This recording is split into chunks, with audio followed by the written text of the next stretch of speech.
How's it going? I'm going to show you how I made this marathon or sci-fi or cyberpunk inspired render right here, as you can see. I'm just going to go through just the parts I made to, make this render. So I'm just going to go through the elements of what I did. And the first thing I want to start with is this head right here, how I got these wires into this head and so on and so forth, these little extrusions on the face right here. So what I'm actually going to do for this is I'm actually going to go into a new file to show you what I did here. So you can see I have this head, but I want to go over how I got just these extrusions, the eyes, and just the wires real quick. Yeah, I was experimenting with another scene with this environment and stuff like that, and I just wasn't, feeling the grasp of it. I don't know, I might use this for something later, something good to have. As to where I found this head, I don't really know where I found it. I think I found it on like Sketchfab or something. I don't know, I've had it for a while now. I don't know when I downloaded it, but basically what I did was I went to edit mode. There's all this topology on the face, and I kind of just cut out the bottom part here. No, what I actually did was I went into the face select mode, and I hit Alt, and then I selected on the line in between where the faces are, because if you select on the line like up here, it's going to select, the ones going up towards the face. So I selected the ones, closest to each other, just kind of did this, kept going along, and then I kind of just stopped at a place I was happy at. Then I just hit X and delete the faces. Then I went into edge mode again and hit Alt and Shift and select the bottom edge here and just press F, put a face right there.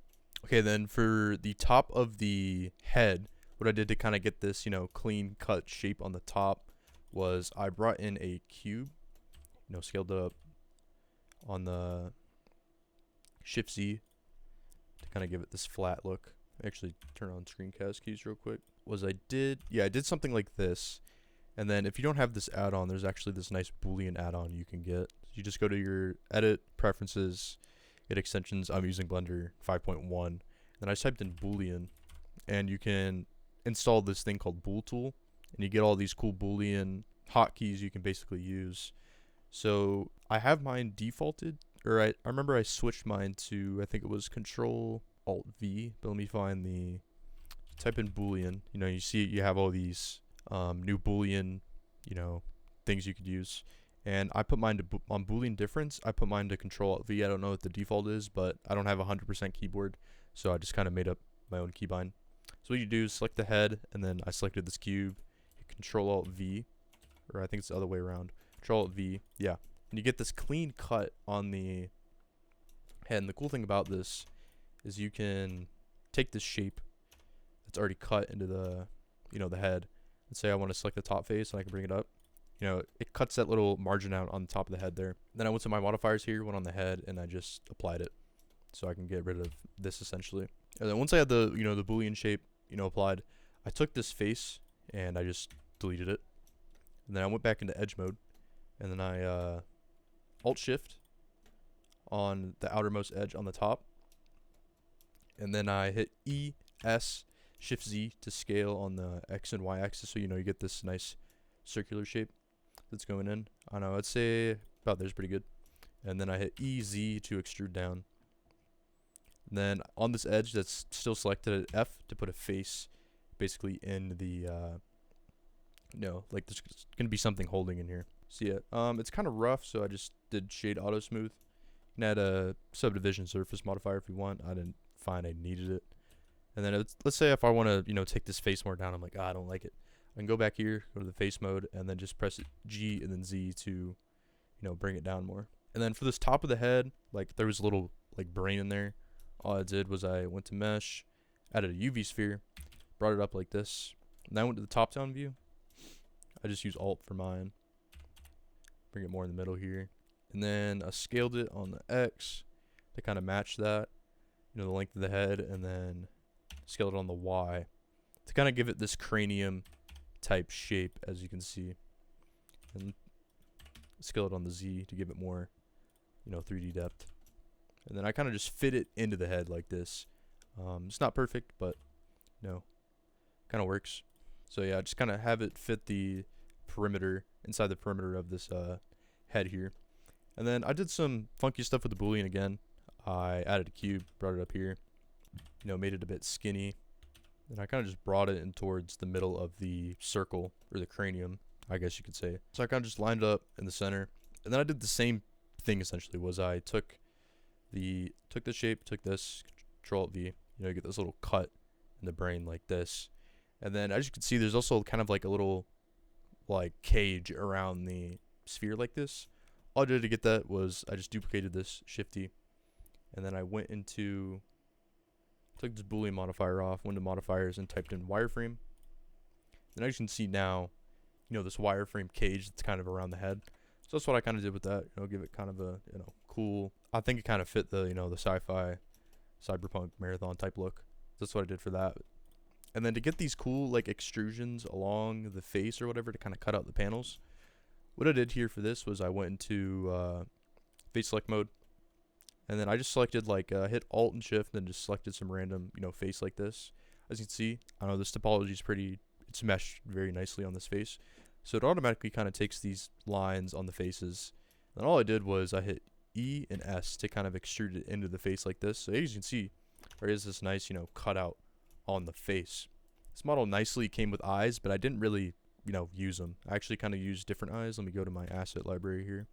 And I found these eyes online. I was searching for models one day, and I kind of just found them. And I just picked one of these eyes that I thought that looked nice, and I just slotted it into where the eye was. So I don't know, let's take this red blackout one, for example. Now I scaled it up to kind of fit the eye shape. I kind of just slotted it in where the normal eye was. Just fit it into position, scaled it properly. If I go into the render view now, you can see the extrusions on the face, and I slotted this eye in. And the cool thing about this eye was there was a preset shader that already came with it.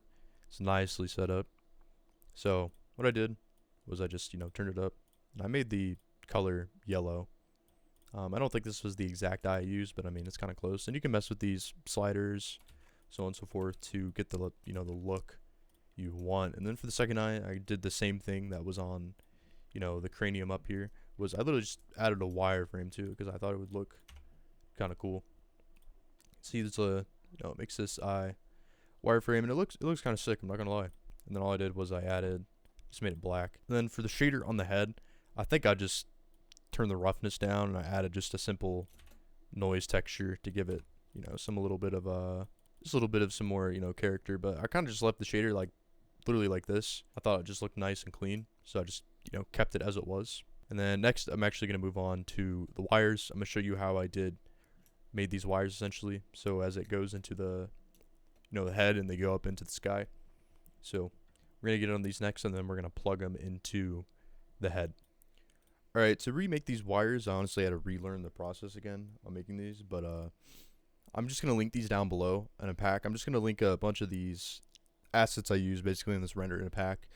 And then, you know, it's going to just be a free Gumroad download link. You can go down in the description, download it. But I'm just going to put in there what I thought was like useful, you know, you could use for props, etc., and other render environments you want to do. But especially these wires, if you just want to get them, download them in the link description below. But if you want to learn how to make these and get these like cool little like wires like this, and be able to, you know, modify them going up and down, and you can see if I bring this connector up, the curve on the wire will follow it. You can see like it might need a little bit of work, like you might need to adjust the curve a bit like this. See, kind of fits more into the cable connector. Yeah, I'm gonna show you how to do this or make these wires real quick.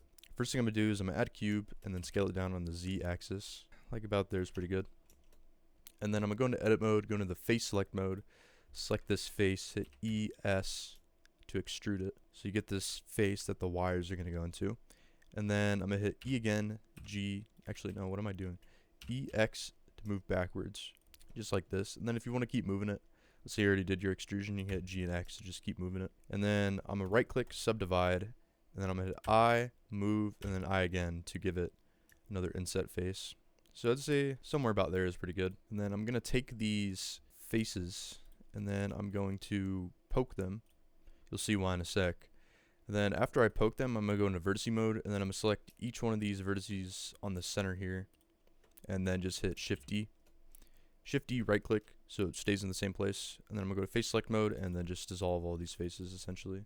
Hit X, faces. So now if I go back into vertice mode, you can see we still have that vertice there. The reason why I'm keeping this here is so we can snap the wires to a vertice, so it just makes the process a little bit easier. So after that, I'm going to go into edge mode. I'm just going to select these edges on these new boxes that we just made, you can just hit Shift Alt, so it selects the whole edge. And then I'm going to hit EX to extrude it backwards a bit, give this a bit more depth. You don't really need to do this, but if you want to do maybe some up close shots, it's pretty nice. So after I get that done, what I'm going to do is I'm going to hit Shift A, add a Bezier curve. I'm just going to scale this up. Hit Tab, go into edit mode, hit S, Y, 0, so it straightens it out. It might be different for you. It might be SX 0 or SZ 0, so just try those out. But you get the straight curve right here. Actually scale it down a bit. Bring it out towards the connector. Then I'm going to go to edit mode again, hit GB, and then I'm going to snap. This gives you like a snap mode to a vertice curve point. So I'm going to hit this curve right here, and then I'm going to bring it on to snap it to these vertices that we made on the rectangles here. And then once I do that, I'm going to give it some curve data depth. So I'm going to go to the edge data here, or the data properties on the curve, and I'm going to go to depth, and I'm just going to increase this quite a bit. And then I'm going to hold Alt and just drag while holding my middle mouse button to get in this top-down view. I'm actually going to go into X-ray mode up here. And then I'm going to go to Profile, and then bring one of these edges to the very right, and then I'm going to, this little like linear vector handle, I'm going to select this, and then just bring this all the way to the top right and make sure this is 1 and 1, so you get this nice square shape. Now if you see, it's like, all right, how are we going to fit this square shape into each side of the rectangle, or the rectangle we made basically? You can see that if I extrude it, this goes upwards. So how are we going to fix it? It might be like, all right, I extrude it upwards and I can just rotate it, but it's like, all right, my curve's not aligning with the rotation. How do we fix that? So what I'm going to do is I'm going to go into edit mode, hit this edge vertice right here, hit Shift S and hit cursor to selected. And then after that, I'm going to go into object mode, right click, and then set origin to 3D cursor. So now your pivot point in 3D cursor is on the edge of this curve. After I get done with that, I'm going to extrude it quite a bit. RX 90, so it fits horizontally now. So now you can extrude it, the edges, the sides like this. I'm just going to zoom in here, kind of eyeball it. That's pretty good. And then I'm going to XZ to scale it up and down. So now you can see it's kind of fit nicely into here. It doesn't have to be very perfect, but if I understand, if you're a perfectionist. I wonder if I SX or SY. Yeah, you can honestly scale this on the Y, stuff like that, just to fit it in correctly. Then all I'm going to do next is I'm going to hit Shift D, G, X, or Y. And then just kind of align this with the other side. You can use the snapping method that we did previously. So now I got these two wires in place here, and I'm going to hit Shift D again, GZ to bring it down. As you can see, just line them up, zoom in real quick, and boom, we have our curve objects already into our cable connector here. And then I'm gonna add a bevel real quick onto the sides of this cable connector. So what I did for this was I hit these edges here, selected the very most outer edges, and then I pressed N, went to item, and then I set the bevel weight to 1, and then I went to the modifiers tab over here and then just looked for bevel. And then you're gonna go to the limit method here and set this to weight. So now if I increase the amount, I don't know, let's put the segments to maybe like 20 and put the amount to like 0.2, somewhere around there. You can see it has these curves now on the sides of the connector. See, I did it on this one too. I'll just set it to 16, these segments real quick. And then for these wires, what I'm going to do is I'm just going to select all of them and then hit Control J.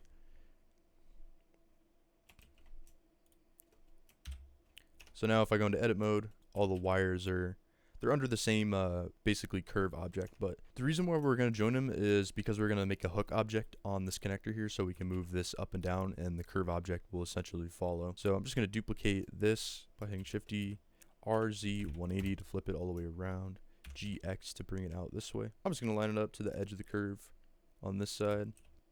There's pretty good. This is how we're going to hook the object. So what I'm going to do is I'm going to hit this cable connector first, hit the wires, go into edit mode, and make sure these endpoints are all selected. You can just click drag over and make sure they're the only ones selected. After that, I'm gonna hit Control H, hook to new object. So now if I bring this axis up, the curves will follow it. But how do we parent it to this connector? All we're gonna do for that, hit the axis, hit the connector, Shift P, object.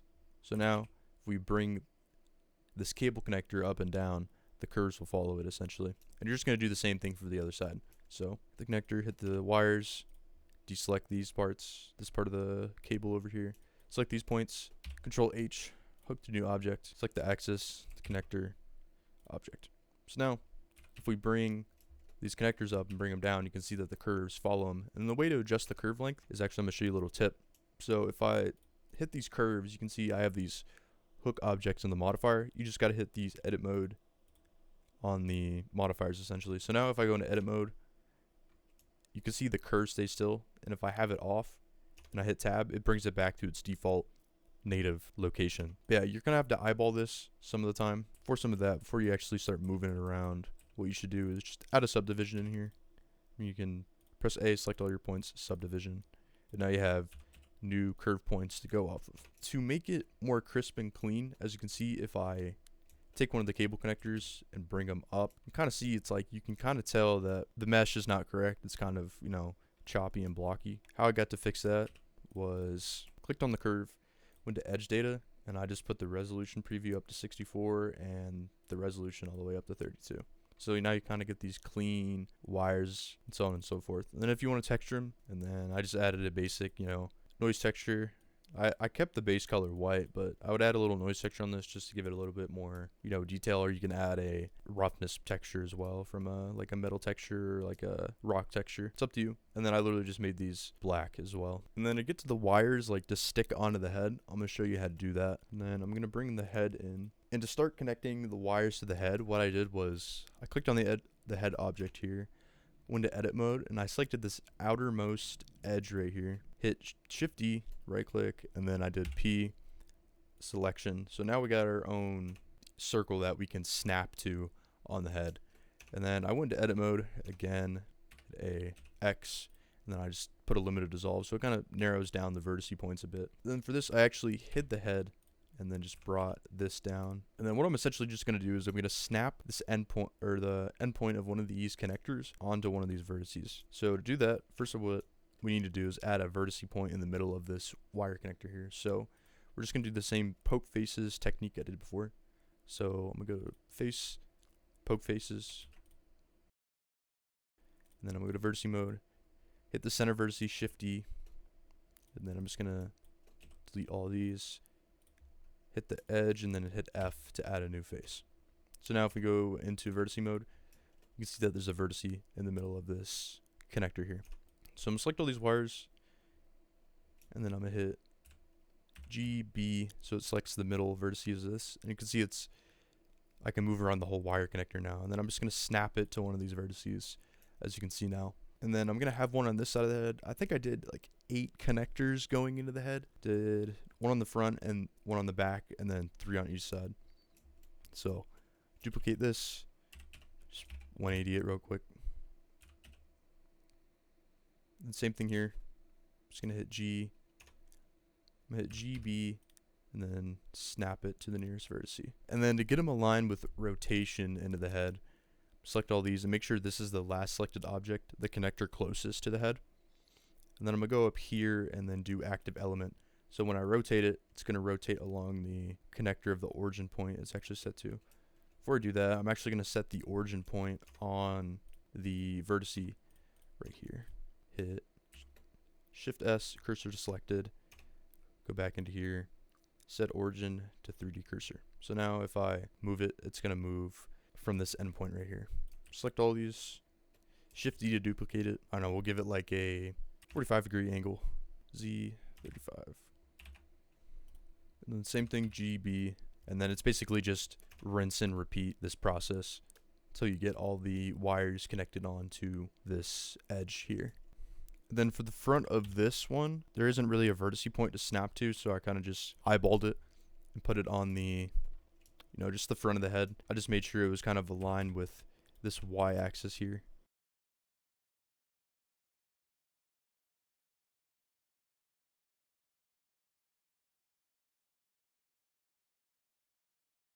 Alright, now to parent these wires to this outline that we position these wires on, what I'm going to do is I'm going to hit all of these inner circle wire connectors here. And then I'm going to select the outline last, hit Control P, do parent to object. So now if I move this head edge up and down, for this edge up and down. You can see that the wire connectors follow this. And then the next thing I did to basically get them onto the head was just kind of position them on top of the head. I actually just selected everything for this, what I should have done before. But the reason why I'm not selecting all of all the wires and appending them or parenting them to this edge, so you can see if I do it, if I select everything here, and if I parent it to the object, it gets all messed up and so on and so forth. Even if I, hit this last, I don't know, we'll do keep transform so everything stays in place. You can kind of see it's like, all right, I can bring it up, but if I bring this connector up, this axis is not going to follow unless I bring the axis up with it.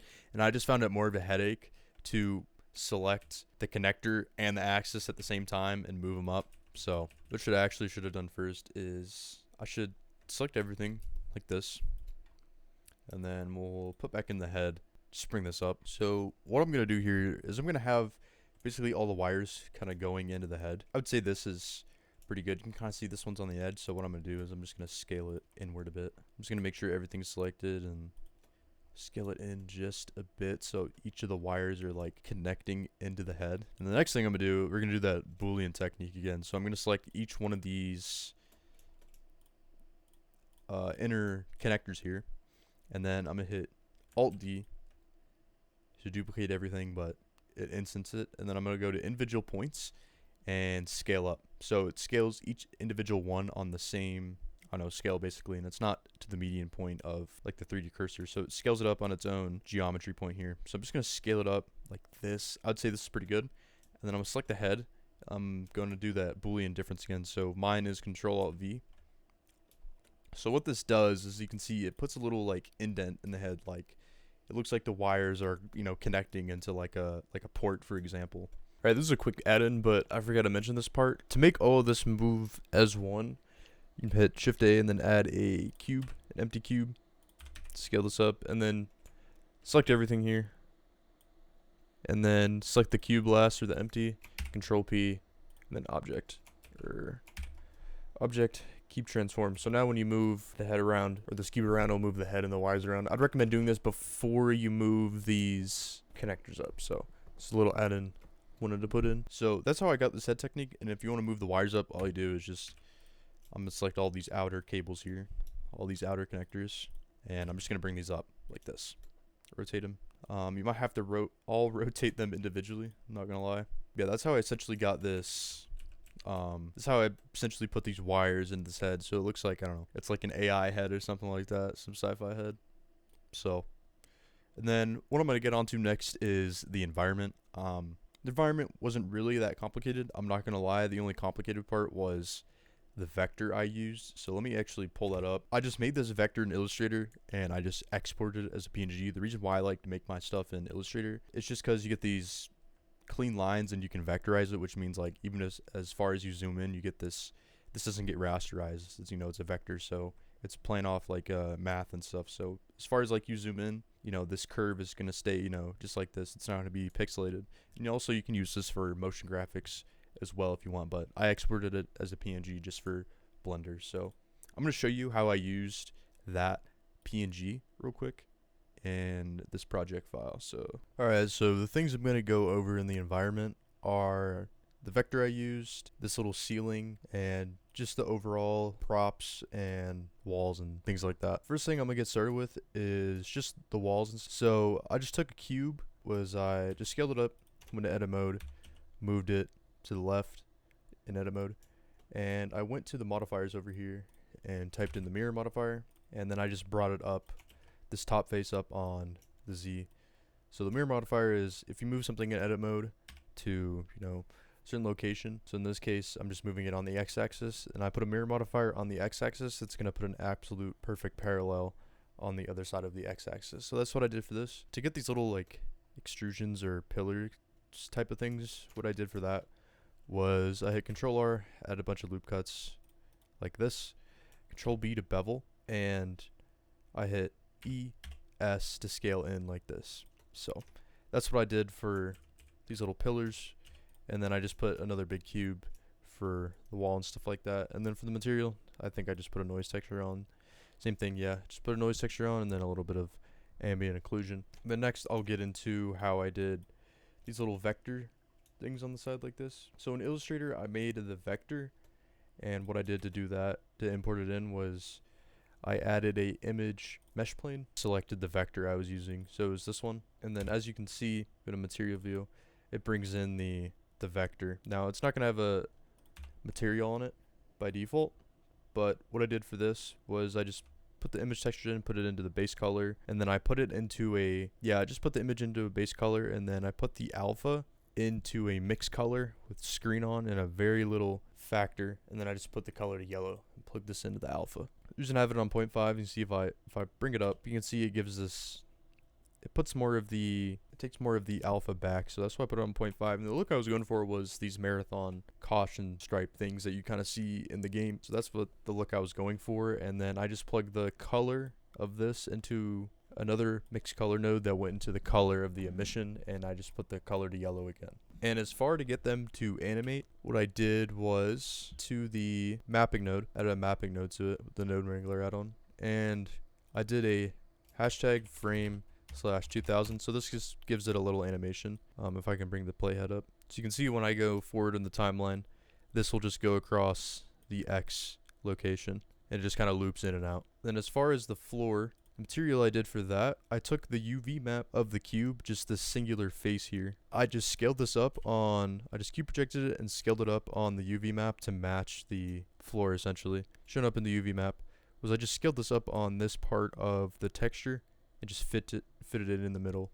And the texture setup I did was I took this, plugged it into a mixed color node with the alpha going into the factor and this going into the B, and this is just a light gray, light whitish color, and then plug this into the base color. And then to get this little like reflectiveness, as you can see on the logo, I put the noise texture, I took a noise texture, plugged it into a color ramp, and then I plugged this into a mixed color node, and then I took the alpha from this color, or this texture, and plugged it into the factor, and then plugged it into the roughness, and then you can change the values. If I take like the white up, it'll be less shiny, so on and so forth. So if I take this color to white, you can see it's not reflective or not, you know, shiny at all. Put a bump node from the factor and the noise texture into the normal. So that's what I did for this nice little floor vector. Then as far as the background here, as you can see when I put the playhead forward, I actually took this shader from what's his name, Ryan King. Let me find the tutorial real quick. So I just followed this tutorial here from Ryan King, this nice little caution stripes, and then I put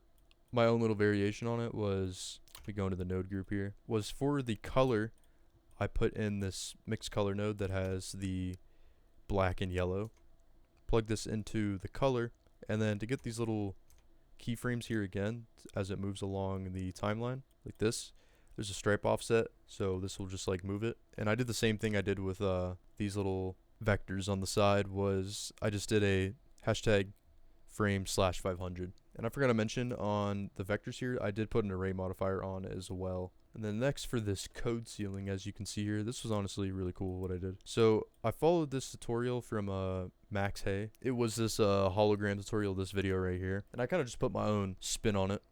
So I took just a random code texture from Unsplash, and then to get them to kind of like animate, as you can see, if I zoom in on these, I'll just solo them out actually. If you go forward on the timeline, you can see it kind of has this weird, this modular effect on it. So what I did to get that was I took a Voyanor texture, and on the distant metric I did Chebyshev, which gives it this, as you can see if I solo it out, it gives it like this modular type texture in a sense. And I just plugged this into a color ramp with it going into the alpha, and then I did the same thing here, was I hashtag frame 500 the W offset, and make sure I set it to 4D, so it kind of, you know, loops back and forth and so on. So that's what I did for that. And then I just took a single cube to do it and put an array modifier on it. So what I did was I just took a cube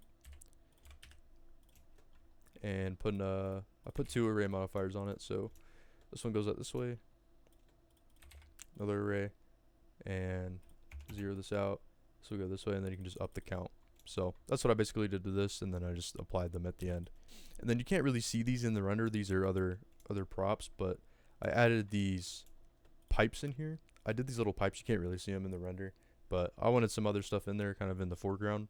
I went to the UV and I added a little, as you can see, added a little loop cut here with a bevel on it, and just put this caution tape texture on it. And then as far as these little railings here, I kind of made these in another project, but pretty simple. Same concept is you kind of make a pipe, and you make a cylinder, and then you use the spin tool to have them go around in this shape. So for this, added a simple Bezier curve, went to curve, Bezier, scaled it up, and then I just did the kind of the same thing, making the wires as I just added some depth, and then just shaped the curve to follow the environment, so on and so forth. And then the last thing I did was I added these dust particles. You can't really see them, I'm gonna be honest, but it gives it a little bit more atmosphere. Was I took these particles, I also forgot to add, I added volume in this as well. The volume I use, let me just go to it real quick. This is the whole volume setup I did, just very low density. Then I put the anisotropy up pretty high. And then yeah, I'll go over these particles real quick. So what I did to get these was I added an icosphere with just one subdivision. So it's just icosphere and icosphere, and then I just put one subdivision on it. What I did after that was I just added a shade smooth.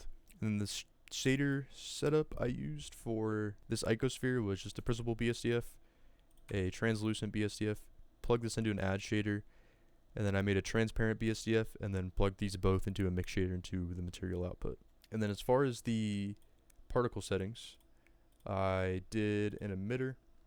It's kind of baked right now, but I did an emitter, and then I just went to the render tab, render as object, and then instance the icosphere, and then went up here to source, emit from volume, and I put the number up to 5,000, the start and end frame 00, and the lifetime 5,000. Velocity, I didn't do anything there, and the render, just put a little bit of scale randomness on it, scaled it up. That was kind of it. And then the last thing I did to kind of make them move around was I added a turbulence. You just do that by press Shift A and you go to force field. It'll be in here somewhere. Where is it?